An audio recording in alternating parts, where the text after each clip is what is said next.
இந்த வீடியோவில் நம்ம மேக்ஸ் சம்ஸ் தான் கொஞ்சம் பார்க்க போகிறோம். ஃபஸ்ட்டு கணக்கு a = 5 b = 3 எனில் a² + abயின் மதிப்பு என்ன அப்படின்னு கேட்டிருக்காங்க. சரியா, ஏயோட மதிப்பும் தந்துட்டாங்க, பியோட மதிப்பும் தந்துட்டாங்க. a² + abயோட மதிப்பு என்ன அப்படின்னு கேட்டிருக்காங்க. a² + ab = ஏங்கும் போது 5² ப்ளஸ் a மதிப்பு 5 இன்ட்டு b மதிப்பு 3. 5² i5 25 ப்ளஸ் i3 15. அப்போ ரெண்டுத்தையும் கூட்டும்போது எவ்வளோ வரும்? 25 15 கூட்டினா 40. அப்போ இந்த கணக்குக்கு ஆன்சர் என்னது? 40. அடுத்த கணக்கு 0.673 into 0.673 minus 0.327 into 0.327 by 1 minus 0.654 இதனுடைய மதிப்பு என்னன்னு கேட்டிருக்காங்க. இப்போ பாருங்கள், இதுவும் நம்மளுக்கு சேம் தான். அப்போ a இன்ட்டு a நம்ம இது a² போட்டுடலாமா? அப்போ இந்த நம்பரை ஸ்கொயர்னு போட்டுடலாமா? 0.673 ஸ்கொயர் மைனஸ் அதே போல் இதுவும் இது இன்ட்டு இது. அப்போ a இன்ட்டு ஏங்கும்போது நம்ம என்ன பண்ணலாம்? இதை ஒரு ஸ்கொயராட்டு போட்டு எழுதிடலாமா? 2 தடவை ஒரே நம்பர் பெருக்கும்போது அதை ஸ்கொயராக போட்டு எழுதலாம். அப்போ 0.327 ஸ்கொயர். இதை கழிச்சு எழுதுகிறோம். இது வந்து 1ங்கிறது முழு எண், அடுத்தது கீழே தசம எண். அப்போ இப்படி எழுதி நம்ம கழிக்கிறோம். 10லேருந்து 4 போயிடுச்சுன்னா 6, இங்கே 9, 9லேருந்து 5 போயிடுச்சு அப்படின்னா இதுக்கு 4, இங்கே 9, 9லேருந்து 6 போயிடுச்சுன்னா 3, இங்கே 0 ஆயிரும். அப்போ 0.346ன்னு கிடைக்குது. சரியா, 0.346. இப்போ இது என்ன வடிவத்தில் இருக்குன்னு பாருங்கள்.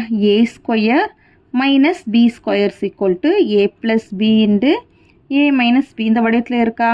அப்படின்னா இதை நம்ம அப்படியே இந்த ஏக்கு பதிலாக இதுவும் இது a இது b போட்டு இந்த ஃபார்முலாவில் அப்படியே பிரதியிட்டுலாமா? 0.673 ப்ளஸ் 0.327 இன்ட்டு 0.673 மைனஸ் 0.327 பை 0.346. இதை கூட்டணும், இதை கழிக்கணும். 0.673 0.327 கூட்டும்போது இதில் 10 மீதி 1 10 மீதி 1 10 1. அப்போ இங்கே 1 வருது. இதை இனி கழிக்கிறோம். 0.673 0.327 3லேருந்து 7 கழிக்க முடியாது. அப்போ இங்கேருந்து கடன் வாங்குறோம். இங்கே 6 முறை, இங்கே 13. 13லேருந்து 7 போயிடுச்சுன்னா என்ன வரும் அப்படின்னா 6. 6லேருந்து 2 போயிடுச்சுன்னா 4. 6லேருந்து 3 போயிடுச்சுன்னா 3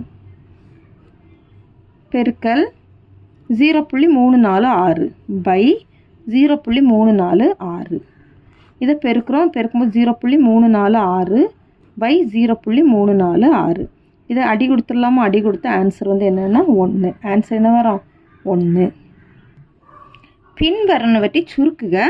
x² + 1 by x⁴ - 1 x² + 1 by இந்த x⁴ இப்படி எழுதலாமா? x² ஹோல் ஸ்கொயர்னு போட்டு எழுதலாமா? 2 2 4 தான், மைனஸ் 1 x² + 1 பை இது வந்து a² மைனஸ் இதை வந்து 1 வந்து ஸ்கொயர் போட்டு எழுதலாமா? 1² மதிப்பு 1 தான். அப்போ இதை வந்து b² போட்டு எழுதலாமா? அப்போ நம்மளுக்கு ஃபார்முலா என்னது? a² minus b² = a + b into a minus b.